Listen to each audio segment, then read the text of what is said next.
Hello, everyone, and thanks for joining us. I am Laurie Bodine, and the founder, as Dave said, of Start Leadership. And my colleague, Ron Duska, is the former head of the Haverford School, where we did a number of years of research on the tools, one of the tools that we're going to be sharing with you tonight. So we will get started. The Wired to Win, building the social and emotional skills kids need to be well, do well, and lead well. The agenda for tonight is to first talk about the importance of social and emotional skills. What are they and why do they matter?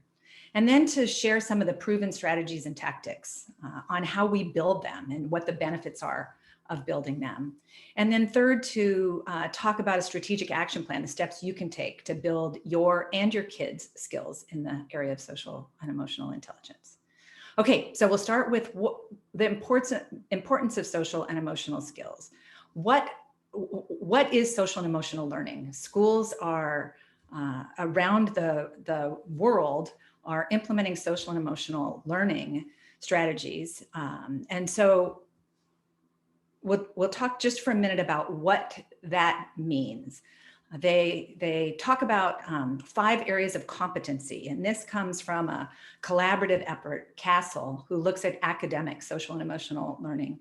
They've been doing research for decades and have hundreds of studies that break this social and emotional learning down into 5 competency areas. Self-awareness, that's really understanding and identifying my emotions and having accurate self-perceptions.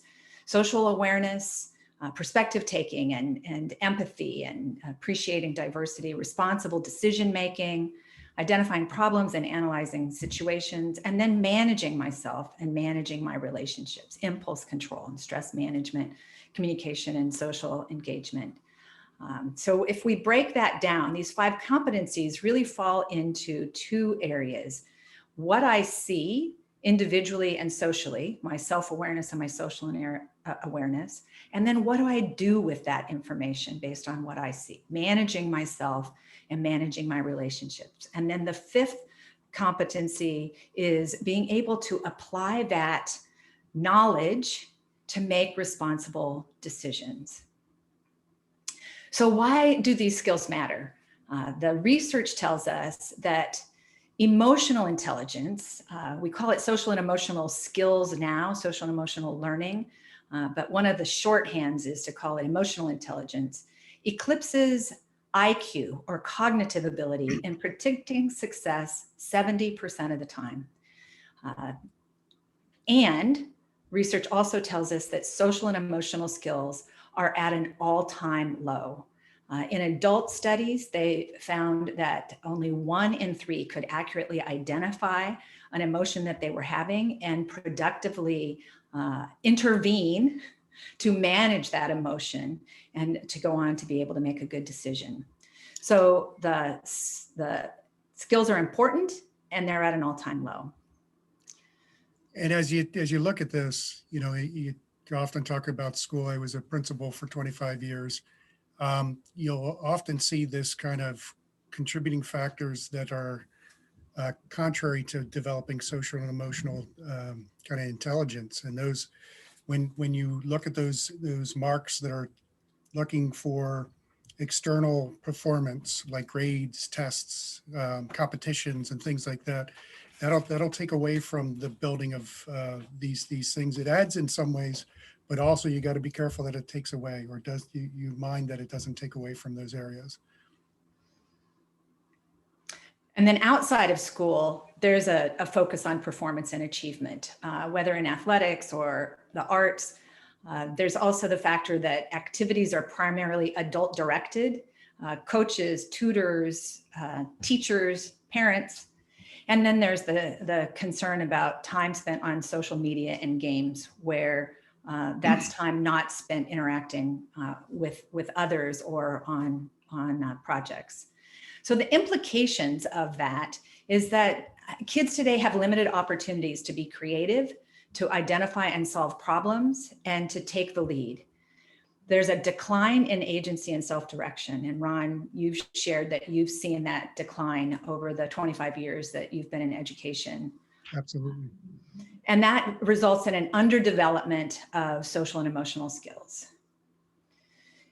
So keeping in mind this context, this greater world environment that we're living in, there's been a rise in global competition. The messaging that we get through the media is that success is scarce. There's a high stakes testing standard around the country, around the world. We're asking our kids to do more, and we're offering to help as a result. And this is, again, amidst troubling distractions of screens, social media, and games, and currently during a time of pandemic. So these factors are outside of our control. What we want to think about are what the proven strategies are that impact in a positive way the development of social and emotional skills.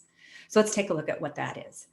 So our intention is that we want to create everyday experiences for our kids to be creative, identify and solve problems, and take the lead. We want to create an environment in which skills can develop, and we want to provide process and language so that kids understand the work that they're doing, to connect them to themselves, that self-awareness, to others, the awareness of others, and then to work that has meaning to them. We'll talk a little bit more about that. So how do we do that? We shared the 5 competencies of social and emotional learning in this complex form, lots of attributes in each category. And we've simplified that in a model and synthesized it into an actionable model using language that everyone can understand.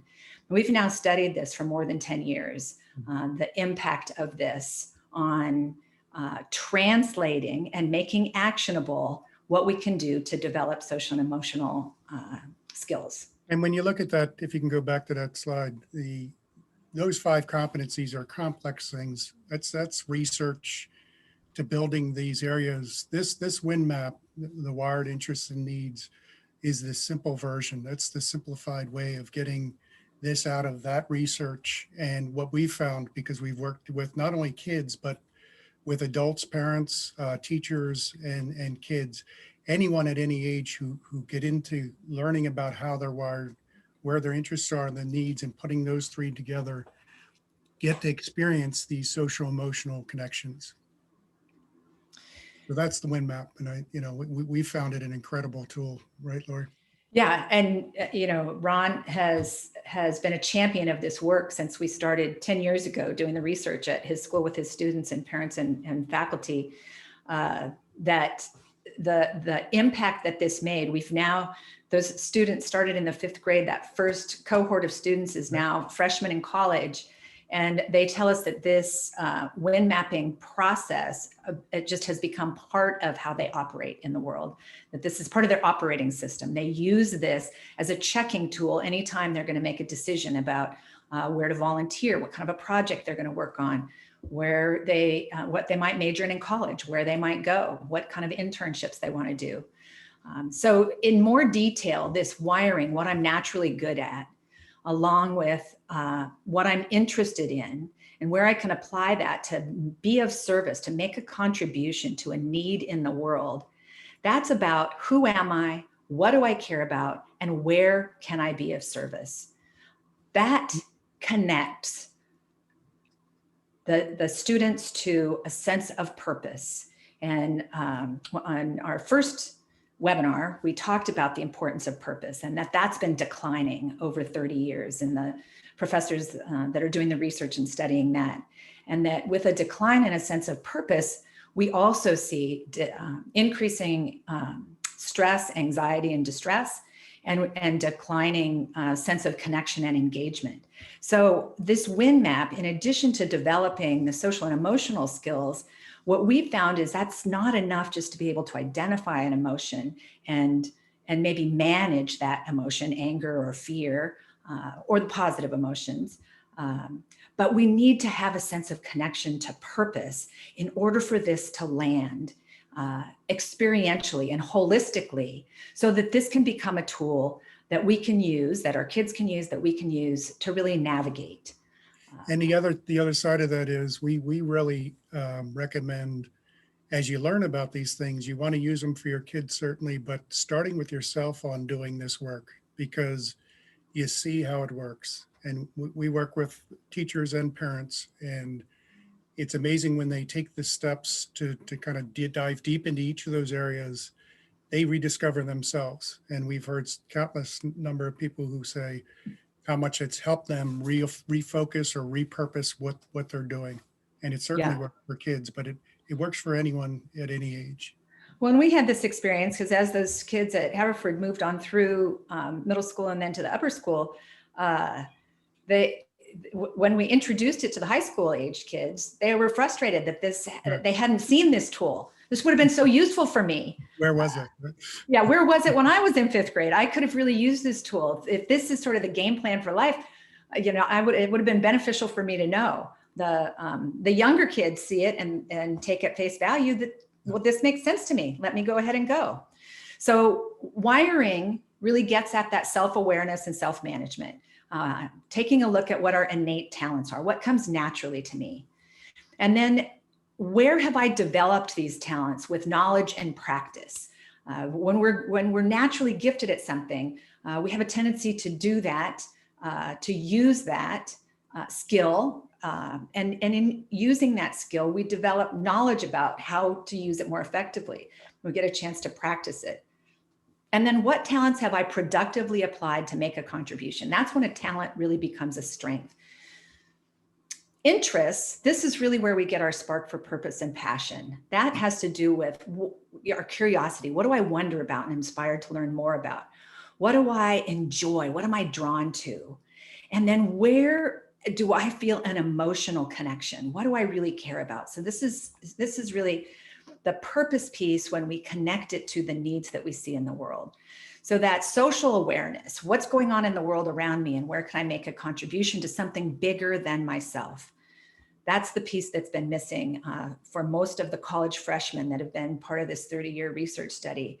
They don't feel a sense of connection. They've been focused on grades. They've been focused on getting into college. They've been focused on what the next step is, whatever the reach is for them. And they're missing this piece of connecting to something bigger. When do I feel a sense of belonging in my family and community? And then when do I experience that I have intrinsic worth and value? Having a sense that I really matter. Not because I get good grades, but because I make a contribution that has meaning to me and to the world. And so this, Ron, is what you were talking about, this game plan for childhood, connecting who they are with what they care about, where they can make a difference. That's their why, and then how. And if you saw the Leadership Edge webinar, we talked about the how. That's the start process. That's the acronym START. That's the how you take the lead when you've identified where you want to take the lead. And this is a game plan for life, right? So you're looking at those 3 questions of who, what, where. They're going to get you set up for any endeavor you're doing to follow your passions, to follow what you're hoping for. And when you hit that sweet spot in the middle, making that difference that you're looking for, and it's the motivation that you get from doing that. Yeah. So we can't cover all of what we cover in our leadership labs tonight in this webinar. We're going to scratch the surface. We're going to take a look at the who, the self-assessment, as the first step of thinking about a Winmap and how we actually do that. So to assess wiring, that can be experiential. You can do a project with a group of students and find out that you played the role of really keeping everybody on track, and maybe that's a talent that I have that I can develop into a skill. You can get feedback from parents or teachers or from your friends. When you're so competitive that all you ever want to do is win, it's not fun to play with you. Oh, I just learned something about myself, that I'm competitive, and maybe that's something I can take a look at. And then there are formal talent assessments that are done online. We'll talk about those in just a minute. We also need to create time for reflection. When are we at our best? When are our strengths productively applied? When we've got ample time, when we're well prepared, when our objectives are clear, it's easier for us to use our strengths productively and in a positive way. When we're under stress, lacking time, lacking clear objectives, too many priorities, oftentimes our strengths can become a weakness. where competition, the one I just used, if I become too competitive, then I jeopardize the relationship I have with my friends and family. And then having the time to take action, making the time to take action where you can maximize those best conditions. What are some things I can let go of so that I do have time to be adequately prepared, so that I can get clear about what my intentions are for this action or interaction, and minimize those stress conditions. So the formalized wiring assessments, our favorite is the Gallup Strengths Finder, and I'll go into a little bit more detail on that in a minute. Some of you have done the Strengths Finder. It identifies what you naturally do best in order to maximize your relationship and your approach to people, projects, and life. And almost 25 million people have participated in Strengths Finders. I did it when I was working for 3M Corporation. That was something that all of the managers and executives did to really gain a greater understanding, self-awareness, and self-management. There's also the Myers-Briggs. Millions of people have done the Myers-Briggs. That's really an understanding of who you are, why you do what you do, and how you can use that to build relationships. And then the Enneagram. There are several companies now, large multinational corporations, that are using Enneagrams when they onboard. It's a personality typing that describes your motivations and how you interpret the world, that supports you in managing your emotions and relationships. So these are all assessments that support us in connecting and giving language to the strengths, that the natural talents that we have, that we can then invest in to productively apply and make them into strengths. And I think the other side of that is giving people the ability to identify areas of strength in others. So it's not even only just for yourself, but what we found with our fifth graders, having them learn about where strengths are among their peers really helps them build that connection as well. Yeah. So learning that that's okay, and it's good for you to see what's around you. If you're a leader, seeing your team, what strengths do you have, and using that. And they did that with the leadership project that the students did every year. They had an opportunity to see that we're better together. So this gets at some of those 10 attributes that we've talked about, the 10 attributes in the students who fare best in life. That's one of them, being able to collaborate by understanding that we all bring strengths to projects that are complementary, and that sometimes require some management, which is where our social and emotional skills come in. Right. So the reason we like Gallup is that they've got an assessment tool for every age group. So for adults, they've got StrengthsFinder 2.0. For high school and college students, they've got Strengths Quest.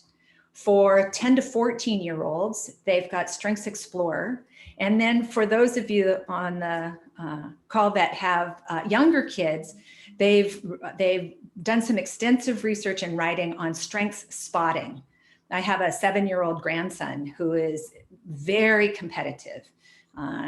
His mother is also extremely competitive, and she spent some time working for Gallup, and so we understand the competition strength very well. And he's able at age 7 to understand that sometimes his competition interferes with his relationships with his friends. And he talks about, having good sportsmanship and not always having to win. And so he's aware and having these conversations. And we talk with him about small L and big L leadership, and that by being conscious and aware of his classmates, he's practicing small L leadership and in building those relationships and lifting others up, positive and productive outcomes. So Strength Explorer strengths look like these. They've got 10 themes. It's a little young still to be too definitive on this kind of nature-nurture combination that kind of aligns our wiring with how we operate in the world. Surprisingly, maybe not surprisingly, over the last few years, achieving has become the most prevalent strength in this age group. And that has to do with what Ron talked about, these contributing factors in schools of more competitiveness and high stakes testing. For adults, there are 34 themes, and there are a couple of ways that you can do this.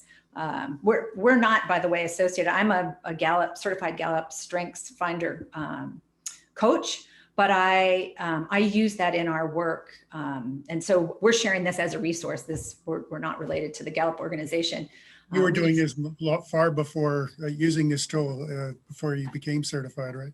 That's right. Yeah. Yeah. I did it. Don't even want to think about how many years ago I did it working for 3M. And it's an amazing tool because you can use it with any group you have. I found it amazing for our faculty and parents. You know, they learn so much about which ones, and you can see here, you can probably pick them out yourself where you would fall. But the tool is really detailed and captures it. Once you read it, you get amazed how it captures where you are.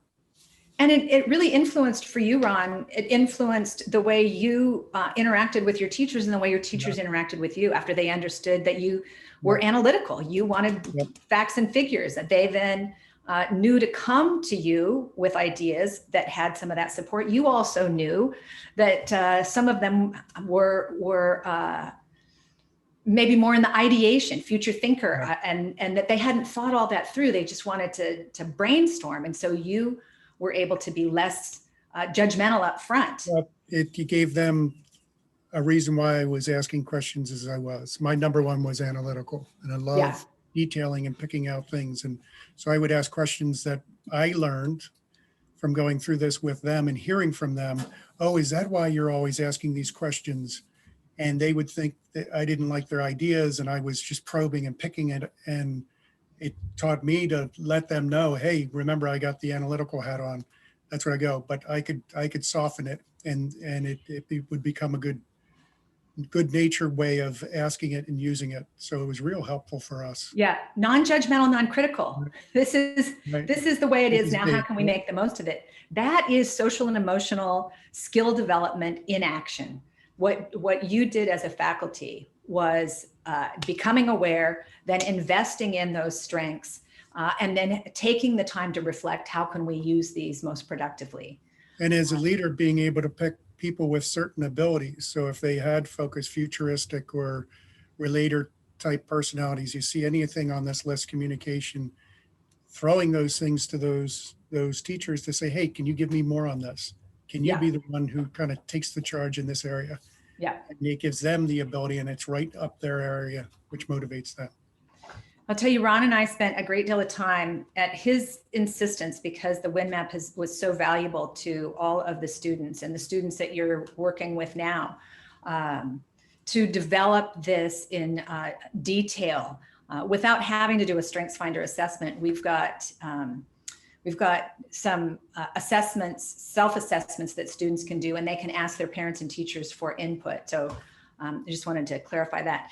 I want to share a case study of a parent who was participating in a series of leadership labs that we did at a school in Northern California, where at the first lab, parents work on their Winmap. So this dad was familiar with his StrengthsFinder report and was doing some work navigating kind of through the Win mapping process and really taking a look at where his strengths show up in positive ways, and when he was at his best and when he was under stress. And at the end of the first workshop, we talked about how to develop a family strategy, and the homework is to go home and do this with your kids.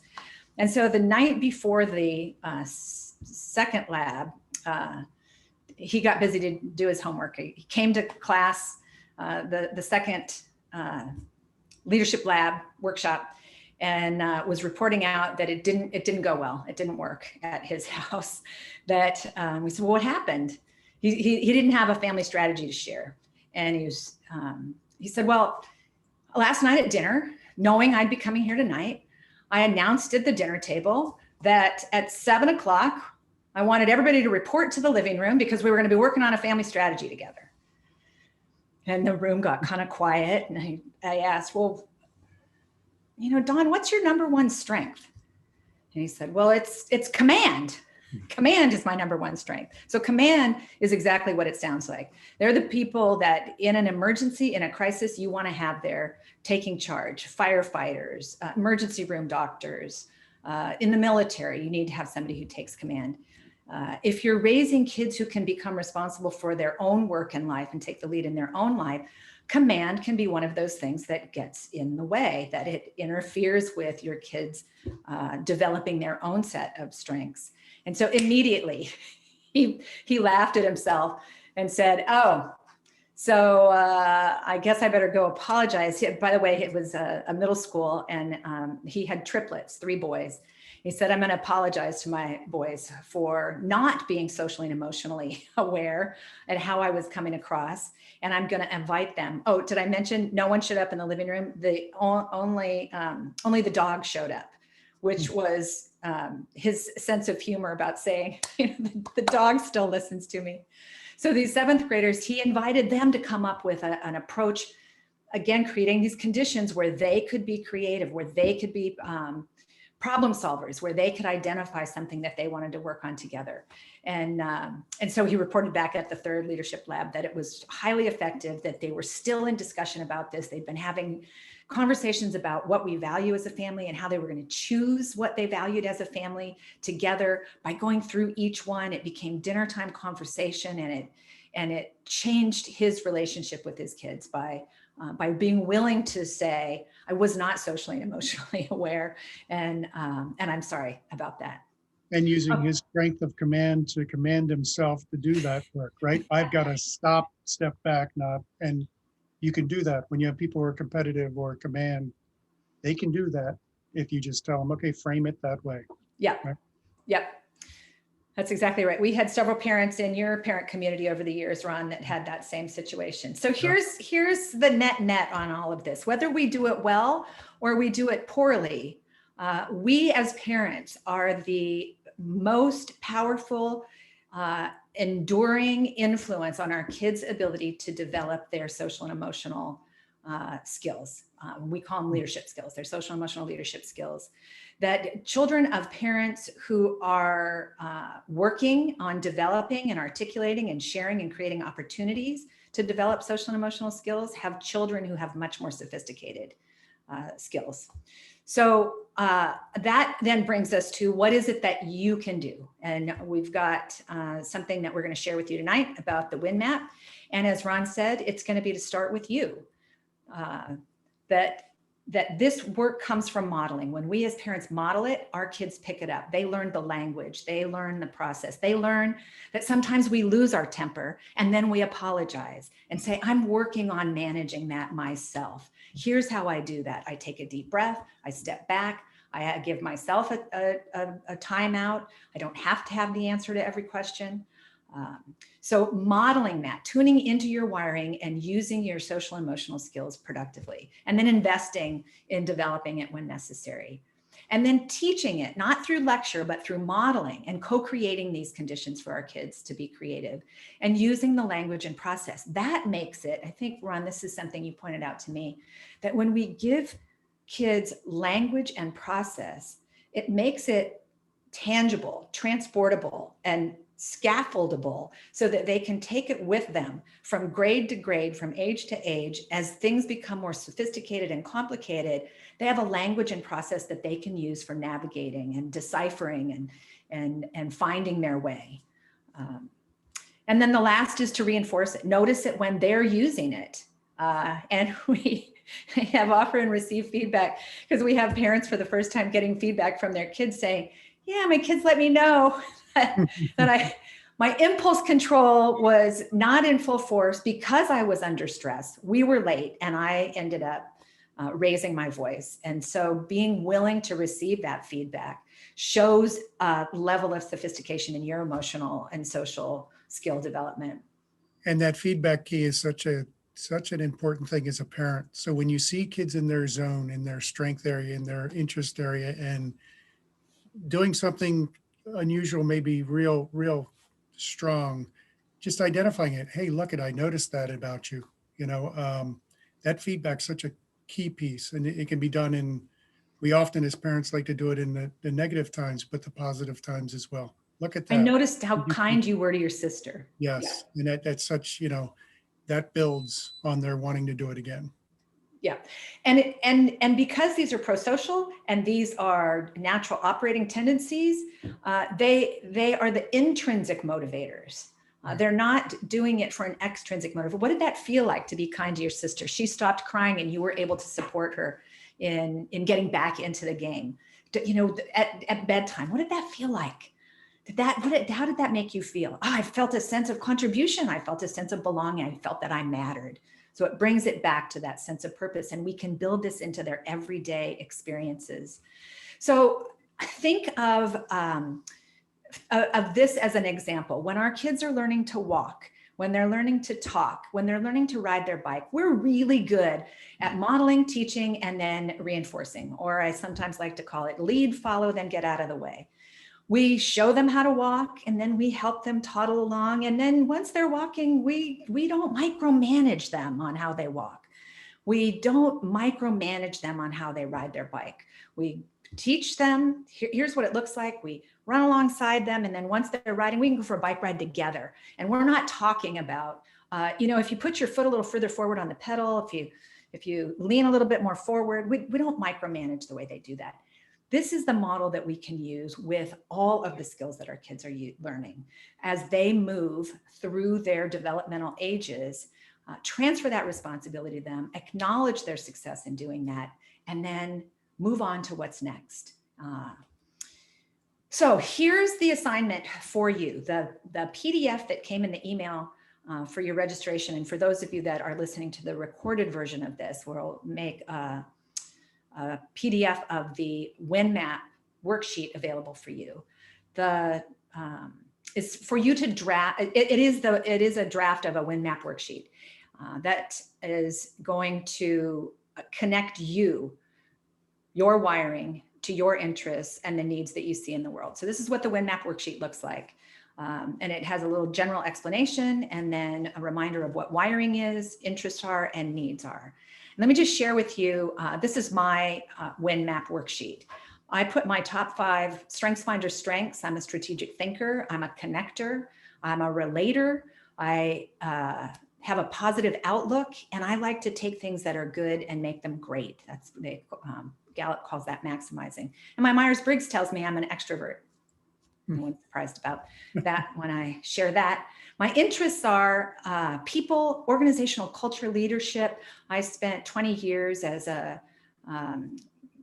in corporate, in business development, in strategy, in leadership. And I loved looking at the organizational culture. And I am a student, lifelong student of leadership, and really understanding how we can create conditions where everyone can be their best. And the needs that I see in the world are just what we're doing tonight, but leadership development. How do we develop our skills? How can we become and contribute our best in the workplace, in schools, in family? And then I'll share with you, because the invitation is after you do yours, to invite your kids to do theirs. A student who has communication and empathy and compassion, maybe has a positive outlook, maximizer and extrovert, who's interested in people, animals, leadership, sports, and family. In their interest in people and using their communication skills, could be a peer mentor. Their interest in animals and their empathy and compassion, maybe they volunteer at the Humane Society. Positive outlook and really understanding leadership, and might be a role for them on the social justice club. And then maybe the soccer team, they love sports. Maybe the soccer team needs a goalie, and they're a terrific goalie, and may have a sense of contribution in that. And then how do I support my family? I see that I'm part of something that's bigger than just me, that if we all chip in and do our chores together, we're going to have more time left to do something enjoyable together as a family. Go for a bike ride, go for a walk, play a game together as a family. I'll tell you that for those of you that have kids that are older, there may need to be some trust built first by you doing this work and modeling it. We've had some high schoolers who are reluctant to share their strengths with their parents, not sure that their parents might be intending to use it. We've had stories of kids who said, I shared with my parents that I'm a problem solver. And then they said, I can't believe you couldn't figure that out. You're a problem solver. Why didn't you get that done? So there may be some trust building that goes on in this process, but the first step really is for you to do it. And then modeling it through you're modeling it and being open to the idea of working with your kids on, discovering who you are. Your kids will love joining in and answering these questions about themselves, but about you as well. And your openness to model this gives them a whole new opportunity to join in this venture. And when you look at I mentioned I'm a student of leadership. When you look at the research on leadership, it is unbelievable that there are leaders that still think command and control all the time, micromanage is the best approach. And so you're modeling for them what effective leadership looks like throughout the rest of life. And this work, this emotional intelligence, which we now call social and emotional learning, social and emotional skills, started in the workplace because of this emotional intelligence eclipsing IQ when it came to who did a better job, who performed at higher levels, who had greater resonance with their teams and accomplished their goals. This can all be modeled at home. That's the primary model of where this comes from. So as Ron said, this is really a game plan for life. This is for all of us. I do these workshops in corporate for employees who are parents. Ron and I do them at schools around the country. Now we're doing them around the world. And we start with an investment in us because not all of us had a chance to do this when we were growing up or when we were in college or we were out of school, moving into our careers. And so, I have rooms full of people where men and women are brought to tears to have this opportunity to really think about, who am I in this world? And now working with teachers during this incredibly stressful time, they're coming to us with this sense of uplift, that they feel reconnected. They're rekindling their sense of purpose in the work that they're doing with their students at a time when they have been feeling beleaguered with all that they've had to do. And you as parents, this is an uplift for you. When we do these in groups, there's a lot of support in hearing from others what their experiences are, sharing. And now we can do these virtually with small group breakouts where you really have a chance to share kind of what your experience is and brainstorm with one another. So we do those in our leadership labs. And as I mentioned, we've got a set of tools to support you in doing that. So I want to kind of wrap up with this invitation to reflect, to think about what you know about your Winmap, what you know about the development of your social and emotional skills. Are you part of the 1 or part of the 1/3 or 2/3?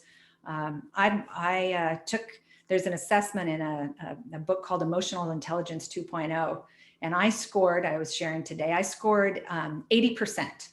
I thought, I've been studying this for so long, I should be 100% socially and emotionally. There's always room for improvement. So this is an invitation to reflect, not to feel like this is one more thing to do, but that this is the foundation, one of the most important things you can be doing to lay this foundation for your kids, because connecting to this sense of who I am, what I care about, where I can be of service, that connection to a sense of purpose is really what our work is all based on. That only when we have that sense of connection can we truly feel a sense of satisfaction and happiness.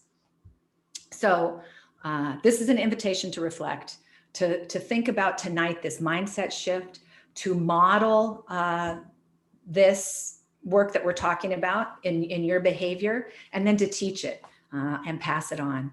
And the benefits you'll see are you are going to be a more effective leader in your family, socially, emotionally intelligent. Kids are going to have more social and emotional skills, and you're going to see an improvement in your family dynamics. These are the tools that we offer. We've got family books and workbooks. We've got teacher classroom books, and we've got student workbooks, both in Winmap journaling and how to do a leadership plan. So that's it. Thanks. We together are building a culture of everyday leadership, well-being, and preparedness in our families, schools, and communities for the greater good. And we're really glad you're here. Thanks, Laurie and Ron. Really appreciate your time and all the information you share with us today. We jump right into questions. We had a question right out of the bat that says, what do you feel is the best age to do the first Winmap? So Ron, we started in the 5th grade, and that's age kind of 11, 10, 11. And then the 4th grade parents wanted their kids to do it. And the 4th grade teachers got interested. And so we started with some of the 4th graders. And then from every grade. I gotta tell you, on that front, framing your kid's world, I think at any age, as Laurie pointed out, that one book that's Spotters, the Strength Spotters, just having the language of knowing and just recognizing what age, what strengths do you see, and talking with your kids about it. I think it's as early as you want. You can start this work and just kind of demonstrating through conversation the importance of, looking at areas of strength, looking at areas of interest, looking at things in the world. So I think you never can start soon enough. We found with the 5th graders, it was such a great time, just because that's when you hit that you're right prepubescent, and the world's changes. So we were looking to frame their mindsets going into, this time of their lives, and found out a real healthy discussion of, let's look at each other's strengths. You can be different, let's recognize that, celebrate it, and doing activities that did that. So it really can happen at any time, but I think it's such a key to do it early. I don't think you can do it, but it can start as late as adulthood. I mean, it can start at any age. Great. And Laurie, Laurie or Ron, can you talk to us about leadership labs? What are they, where they show up, and how do they relate to the Winmap and what you showed today? Yeah, the leadership labs are sort of our formal workshop offering, and they started in schools. Schools like Ron was looking for a leadership curriculum for his students, and then discovered that this was valuable to engage the faculty as well, and the parents. And so we offer them through schools. So if you've got a school that with a forward-thinking administrator, introduce us to your school. We do these, as I said, around the country and around the world, associated with schools. And we also offer them through the workplace for employees who are parents. Employers are looking for ways to support their employees who are parents, who are especially struggling now. That's a way of showing that there aren't many family support programs beyond sort of maternity and paternity. And so this is a way of supporting parents of older kids, and the benefits that they experience are parents are able to be more effective as a leader at home and at work. They get sort of an integration, and then we're raising the next generation of leaders who are going to be more capable. So they typically are 3 2-hour sessions, and we start by covering the Winmap, and then the S, the strategy, family strategy or classroom strategy. And we also do this work with executives separate from this work, but so the leadership labs are the Winmap and then strategy. In the second lab, it's what tactics are we going to use to achieve that strategy, and how are we going to assess if we're on track. And then the third is routines. How are we going to embed routines? And then what are we going to do to invest? What talents need to be developed? We are also offering a shorter version, and that's going to be coming up in April. We're going to have a leadership lab, so check our website. We're going to have more information about that. And we're also going to be gathering Winmaps. So if you do go ahead and complete your Winmap, email that back to me. My email is on here, and we're going to start gathering those. And Ron and I are putting together a resource called Wired to Win to start sharing with kids. No one ever has that trajectory of, I knew this about myself, and I did this, and I'm doing this career, and I've done it forever. There are always interesting stories that our Winmaps tell. So that's what the leadership labs are all about.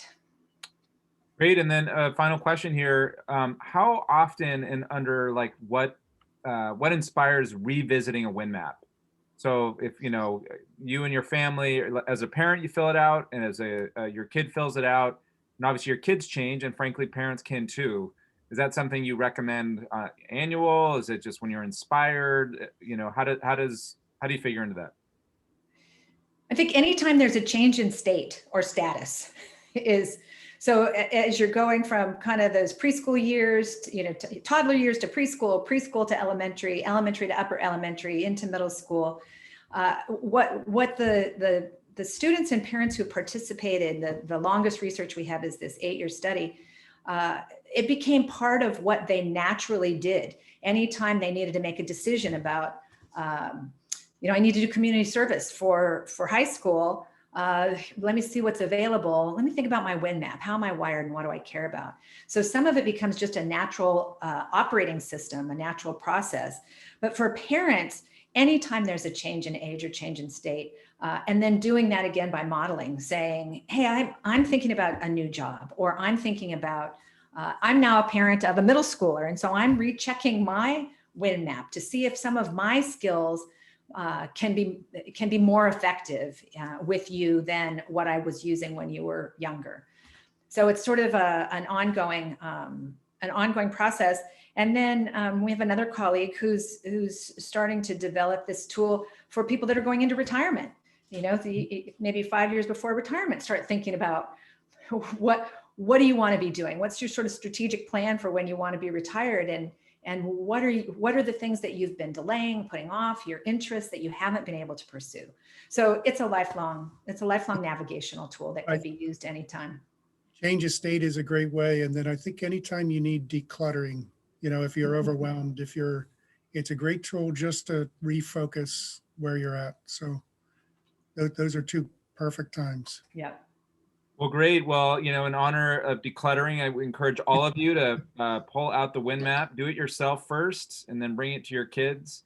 I know as a parent of the 13 and 15-year-old who are in the heat of COVID adolescence, trying to figure out how to engage that. It's a really valuable tool, and certainly my wife and I have been looking at it and pondering what our own Winmap is going to be.